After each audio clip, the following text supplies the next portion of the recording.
It was supposed to be a routine patrol, just another quiet day in a small town. Two officers, confident in their authority, pulled over an older black man walking alone near the park. Suspicious of his presence, they demanded his ID and began questioning him with a sharp, condescending tone. The man, dressed in simple clothes and carrying a calm demeanor, responded politely but firmly, refusing to be rattled.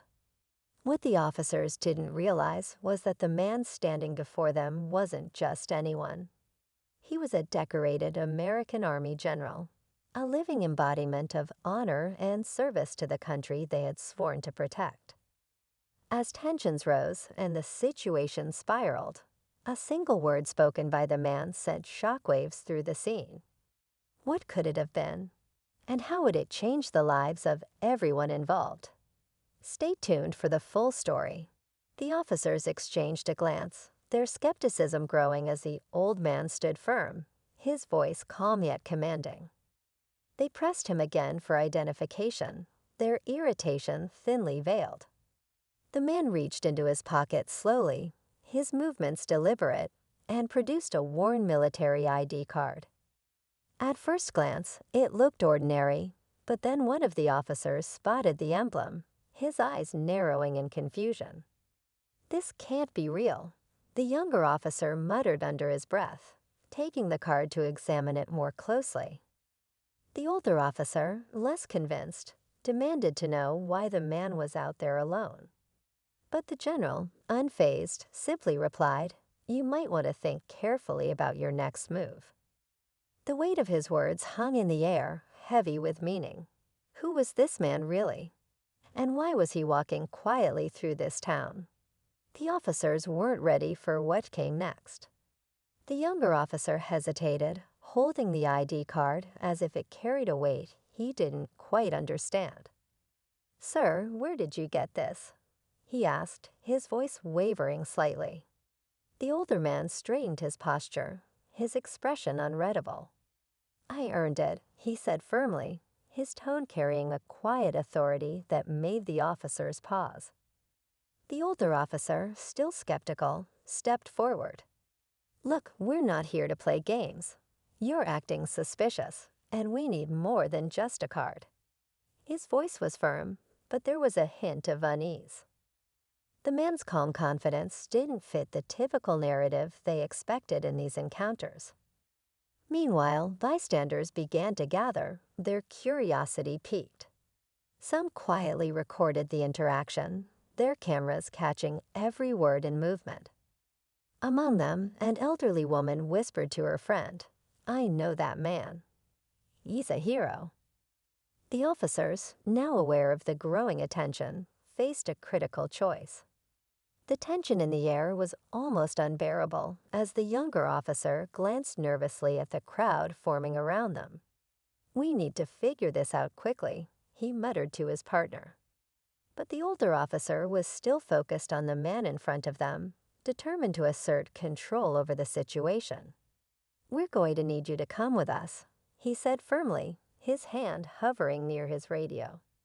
The general's expression didn't falter. Instead, he took a step closer, his calm presence both unsettling and commanding. "You really don't know who I am, do you?" he said, his voice low but steady.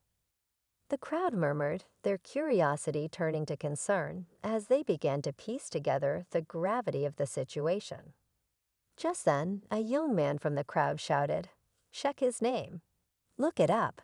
His voice broke through the officer's resolve, planting seeds of doubt.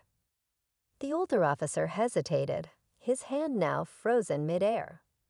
The weight of their decision loomed, and the man standing before them waited, silent but unyielding, as the world seemed to hold its breath.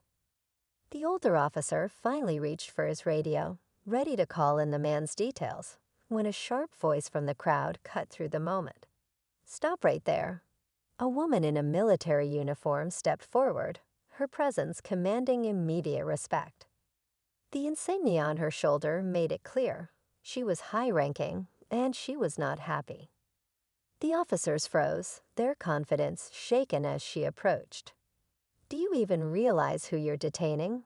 she demanded, her tone sharp and unforgiving. The younger officer stammered, "We were just following protocol." He refused to cooperate.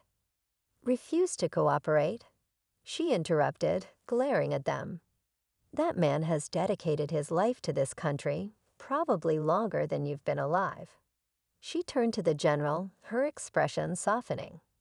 "Sir, I deeply apologize for this unacceptable treatment."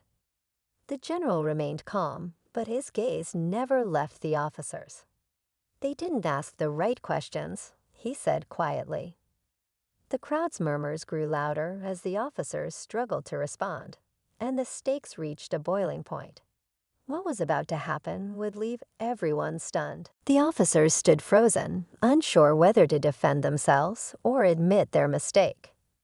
The woman in uniform pulled out her own phone, swiftly showing a search result to the officers. It displayed the general's name, photo, and a list of his remarkable achievements. Silver Star, Bronze Star, years of service across multiple conflicts. He was a living legend. The older officer's face turned pale. We didn't know," he stammered. The general's calm demeanor finally shifted as he took a step forward. "That's the problem," he said firmly.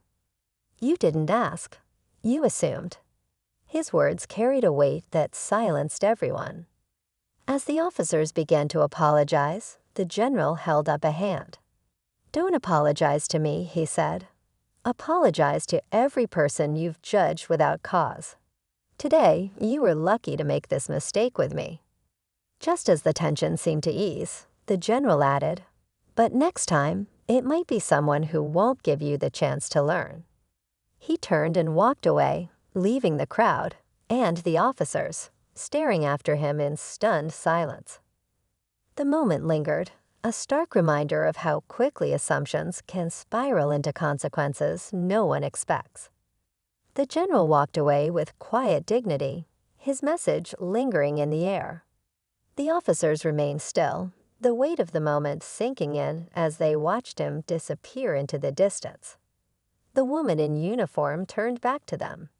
"This isn't just about him. It's about what you represent when you wear that badge.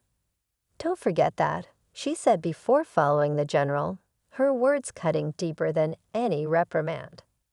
The crowd began to disperse, murmuring among themselves about what they had witnessed. Some felt anger, others felt hope, a belief that lessons could be learned, even in tense moments like this.